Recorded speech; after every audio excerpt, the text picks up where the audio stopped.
Hello everyone, Lawrence here, and it's very hot outside. So you're gonna hear the AC going off. I do apologize. Now, praise his name. Locals are back. They are unsanctioned for the time being, but hey, we're allowed to get back together and play, and I just wanted to share with y'all the deck I played with today.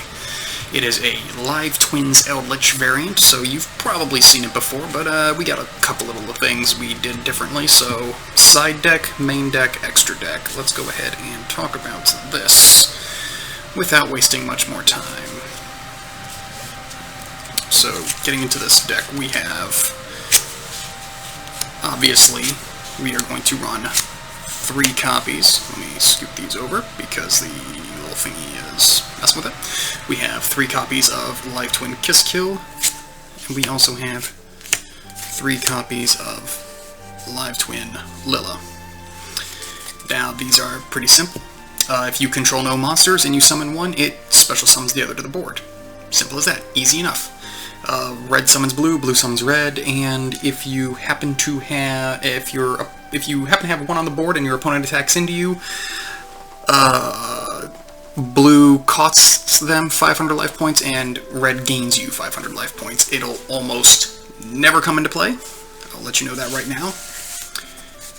But every now and then it does. So we have those 5 cards right there. We are running 2 copies of Eldritch the Golden Lord. We're only running 2 because he's so easy to get to. We don't really need to run a 3rd one. So if he's in the hand, you pitch him plus a spell or trap card, and you get to send a card to the graveyard. It's not a destruction effect. Keep that in mind. And if he is in the graveyard, you can send a spell or trap you control to put him back into your hand, and then immediately summon him with 1,000 extra attack and defense. Or any zombie, if you already have a Eldritch on the board. But this is the only one you're going to be running, so. Next up, we get into our hand traps. We have 3 Effect Veilers. I'm really starting to like Effect Veiler over Infinite Impermanence. Mostly because of the other stuff you can do with him with Effect Veiler. Now, Infinite Impermanence is good for blocking a spell or trap zone. Effect Veiler can be another body to put on the board to go into link plays with. That's why we're using that over Infinite Impermanence. We then have 3 copies of Ash Blossom and Joyous Spring. It is the best hand trap in the game, just because it's so generic. For those of you unaware, pretty much if it would go from the deck to anywhere, basically, Ash negates it. Deck to hand, deck to graveyard, and deck to board gets negated. It's pretty good. Unless it's like setting a spell trap from the deck, then I'm pretty sure that doesn't work. And then I am still running 3 copies of Nibiru because of Salamangrates. Salamangrates get hit with this pretty hard. You can stop their entire play if depending on what you hit, and that's pretty. And a lot of I guess you would just say off-meta rogue decks are also combo-focused, combo-heavy, so you can hit those with Nibiru and stop them down. Pendulums, for example, they summon like 10 cards if you let them. So not much else to say on there. I will say this, though, whenever I side, this is usually one of the cards I side out. Next we're getting into our spell cards, and these are going to be quick. We have 3 Live Twin Homes. I do not like Live Twin Home. When Live Twin Troublesome, or whatever the English translation is going to be, comes out, we are not going to be running these anymore. They will be garbage at that point. So what it does is you discard a card and you special summon a Live Twin. And then, of course, if it's the only card you control, you summon up another one and you can make your play. I don't like that for the cost. I don't like this card for cost for something like Live Twin Home. Also, it locks you into it locks your extra deck into only the evil twins. So you're just, it's too much of a cost for a significantly better card that's going to be coming out very soon. Next up, we are playing 3 Cursed Eldlands because they didn't hit it on the ban list. This basically sets up all your Eldritch plays. So you play it, it activates and doesn't do anything. You then activate it again to pay 800 life points. Okay, so, and this came up today, where somebody negated the activation and destroyed it before I paid the 800 life points, so I got to keep my life points. It's not that big of a deal, but it might make or break a game. So, pay the 800 life points and you search out a Golden Land or Eldritch monster. Simple enough. And then once it goes to the graveyard, you can pitch a Golden Land or Eldritch to the grave from your deck.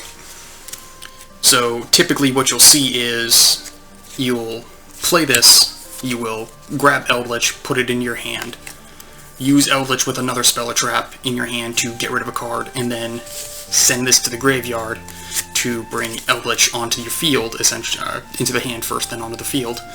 And then Cursed Eldlands graveyard effect will activate, send something else to the graveyard, maybe a Wakero that you didn't use, and set you up for the next turn.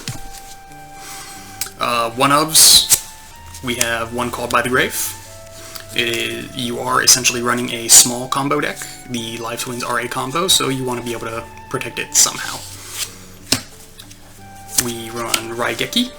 Raigeki is very good this format. Everything is a monster negate, pretty much, not spell trap negate. Unless you're fighting Drytrons, obviously. So if you're fighting Drytrons, side this out. Our next cards are going to be 3 Pot of Avarice. Now, just me, I strongly prefer Pot of Avarice as the draw card of the deck, and I will tell you why. Your first turn, typically what's going to happen is you're going to have 2 Live Twins, 2 Evil Twins, and nothing else in the grave, because you're going to have Unchained Abomination out, and you're going to have set cards for your Eldritch and Conquistador plays. Turn 2, you will very likely have a 5th monster in the graveyard, through either Ash Blossom, maybe you did a Biru, maybe you did Effect Veiler, maybe you did something, maybe even that Eldritch got put away, maybe the Unchained Abomination got put away. Point is, at some point, the point is on that second turn you get to play, you're very likely going to have a 5th monster in the graveyard. 3 of those are very likely to be extra deck monsters. So you're essentially bulking up your deck by 2, maybe 3, and then thinning it by 2. So it works out that way. And especially if you use this later on in the game when you have pretty much all your Link monsters in the graveyard, put the Link monsters away back in your extra deck, you gain those, and you get a free +2. And you get a free Pot of Greed, because it doesn't cost anything at that point. And then finally we have an Upstart Goblin because I needed to round out the 40, and if you just need to round out 40, Upstart Goblin's great because it essentially makes it a 39 card deck. Draw a card for free, pay your opponent 1,000 life points, which really doesn't matter. Getting into our trap lineup, we are running 2 Wakeros. We are only running 2 because Destruction synergizes much better than Banishment. If it worked the other way around, I'd probably run 3 Wakeros and 2 Conquistadors, but Wakero banishes a card from the graveyard, which is powerful, don't get me wrong, it's especially good this format, but Conquistador synergizes much better with the Unchained Abomination. Speaking of Conquistador, we run 3 of them. If Eldritch is on the board, you play it, you flip it, and whenever it summons within the same chain, it's not like a new chain begins to resolve that effect, you destroy a card. Face up card. That's the important thing, though. So, typically what you'll see is, we're just going to pretend that this is Elixir. What you will typically do is you will chain 1 Conquistador, and then chain 2 Elixir. Or, you know, whatever the chain numbers would be, but first and then second. So, Elixir will resolve first because it is the higher chain. It'll summon out Eldritch, and then Conquistador will resolve, summoning itself. And when it summons itself, it doesn't have to start a new chain for this effect. When it gets summoned, because Eldritch is on the board, it immediately gets to destroy something. And then once it destroys something, once that chain resolves, Unchained Abomination is going to take effect, and it'll destroy something else. So that's the idea there. We run 3 Elixir of Scarlet Sanguine. This is why you run 2 Eldritch, because this just summons it from the deck or graveyard. Simple as that. Nothing really else to say. You can banish it if you did not use its summon effect.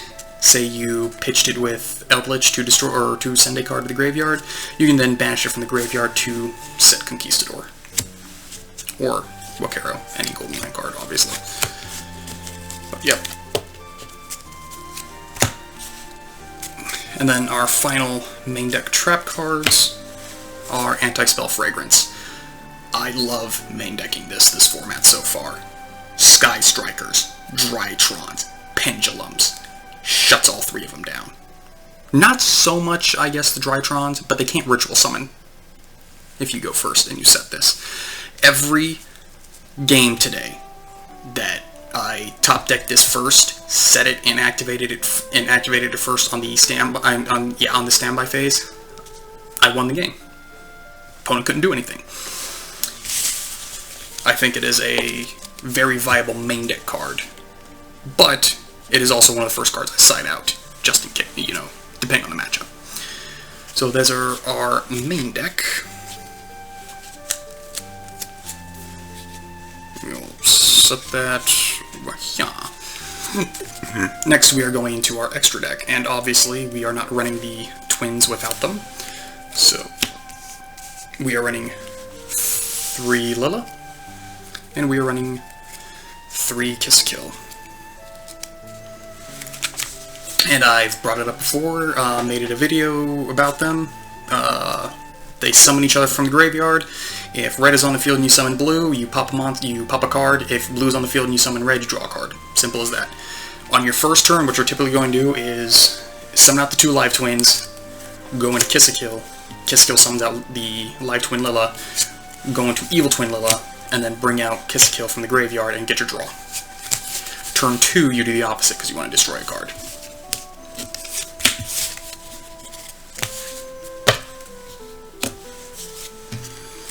Next we play 2 Unchained Abominations. They never expect the second one. And the reason we run 2 is Unchained Abomination has no defenses. It doesn't negate anything, it's not impervious to destruction or battle or anything like that. It's really easy to get over, but if it stays on the field, it just keeps generating more and more pressure.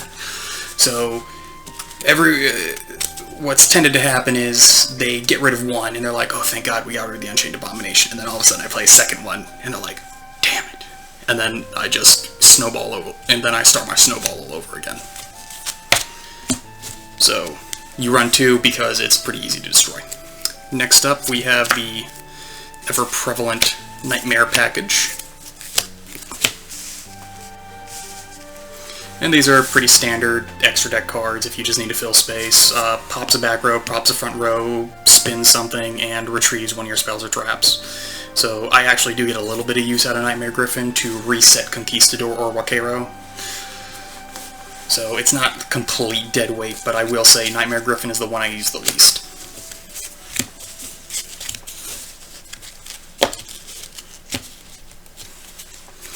Next up we have Underworld Goddess of the Closed World. This is my sub-extra deck boss monster. It's great for removal, because if you have the 2 twins and one of your Eldritch monsters, one of your hand trap monsters, one of your trap monsters, and they have 1 other monster on the board, well, you just get rid of all 4 of them and you go into Underworld Goddess of the Closed World. It's great removal, negates everything when it gets summoned, and Jesus Christ, I am sweating, the AC's not even on it. Wow. There is a little light on this camera, maybe that's what's doing it. I don't think it'd be doing that much, but moving on. The big bad of the deck, Access Code Talker. This will single-handedly close out a game. Now, the only thing I have to say about that is, I've never really needed him. I need him very infrequently. 9 times out of 10, between Unchained Abomination and Eldritch, along with the traps, you don't have anything for me to really worry about.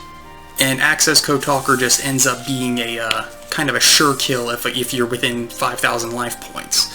Because what you tend to do is you tend to use Nightmare Unicorn plus either Eldritch or one of your trap monsters. You go into Access Code Talker that way. He gets his stats he gets the stats from Nightmare Unicorn, and then you just start pitching your two of your live twins. It's not nearly as powerful as it is in a pure Cybers deck because you tend to only have Light and Darks in your graveyard, so you really only get 2 pops. But it's still great for closing out a game. And then our final extra deck monster is Consteropleiades. All your trap monsters are level 5. Overlay them into this, you get a free bounce. It's great disruption. And it gives you something to do with those trap monsters, because they've got like 1,500 attack and not much else to do with their lives. So we will get into the extra deck now. 3 copies of Droll and Lockbird. They're Droll and Lockbird, they're great extra deck monsters. You get 1 search and that's it, you're done. I don't use it very often though, I will say.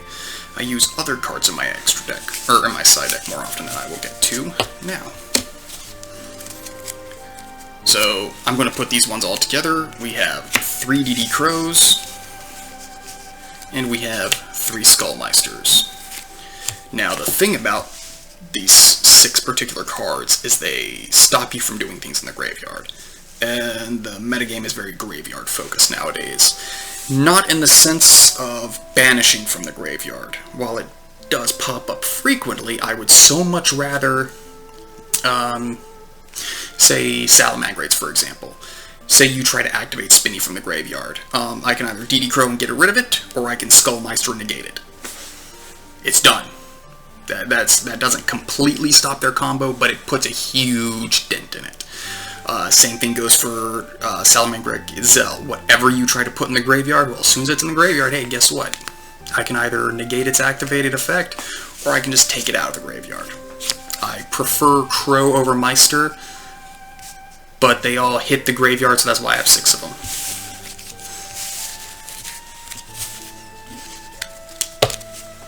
And I might end up just main decking DD Crow, because it came in a lot. It came in clutch a lot. We can do these 6 again. 2 Twin Twisters, a Harpy's Feather Duster, and 3 Cosmic Cyclones. Kind of redundant, and I will fully admit to that. I will probably end up subbing these 6 out for more graveyard attacking. However, because like I said, the game is a lot of monster negates these days, I did, when I was fighting something, like again, Salamangreats is a good example, I would use the back row removal to get rid of their Roar and their Rage. And there is not a whole lot they could do about that, because it's like, okay, well, what am I going to do? Roar the Twin Twister and negate that? Well, I just used up my negate. And if I try to destroy one of his cards, he has so many quick effect summons, and it just keeps going regardless of destruction. So, I can definitely take these out of the side deck and replace them with something else, but they're putting in enough work where I haven't felt the need to. But if I make adjustments to it, this is going to be the first to go, those 6 cards. And then, of course, my tokens, Primal Being, and then Drags. Those are just tokens I like. Haven't taken them out yet. Doesn't really matter. And then my Field Center that I use is a Armed Dragon. Or Armed Thunder Dragon, level 10, I believe. Anyway, that is it for this video. I hope you enjoyed this deck profile.